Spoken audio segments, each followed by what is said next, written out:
Mtazamaji wa JKT Media, kama ilivyoada, sisi ni kukuletea kile ambacho kinajiri katika vikosi vya Jeshi la Kujenga Taifa, na leo tuko hapa nyumbani, ni makao makuu ya Jeshi la Kujenga Taifa yaliyopo Chamwino jijini Dodoma. Leo hii mkuu wa tawi la operesheni na mafunzo Jeshi la Kujenga Taifa Brigadier General Peter Mnyani kwa niaba ya mkuu wa Jeshi la Kujenga Taifa Meja Jenerali Rajab Mabele atakwenda kuzungumza na waandishi wa habari. Wito wa kuripoti makambini vijana waliochaguliwa kujiunga na mafunzo ya JKT mujibu wa sheria kwa mwaka 2026.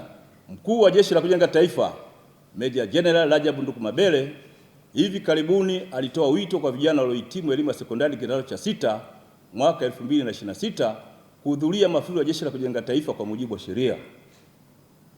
Sanjari na wito huo, Jeshi la Kujenga Taifa liliwapangia makambi ya kwenda kupatiwa mafunzo. Vijana hao walitakiwa kuripoti katika makambi ya Jeshi la Kujenga Taifa waliopangiwa kuanzia tarehe 1 Juni hadi tarehe 7 Juni 2026.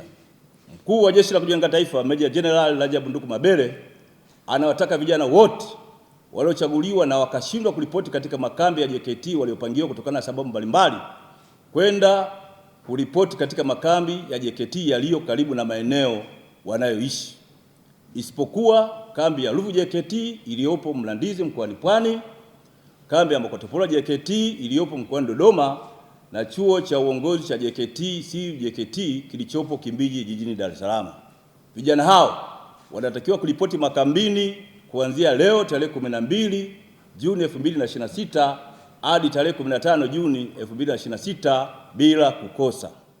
Ni mkuu wa tawi la operation na mafunzo Jeshi la Kujenga Taifa Brigadier General Peter Mnyani kwa niaba ya mkuu wa Jeshi la Kujenga Taifa Meja Jenerali Rajab Mabele ametoa wito kwa vijana wote ambao walichaguliwa kujiunga na mafunzo ya Jeshi la Kujenga Taifa mujibu wa sheria 2026 ambao hawakuripoti makambini kwa sababu mbalimbali, na kuwataka vijana hao sasa kuripoti kuanzia leo hii Juni 12, 2026 hadi Juni 15, 2026.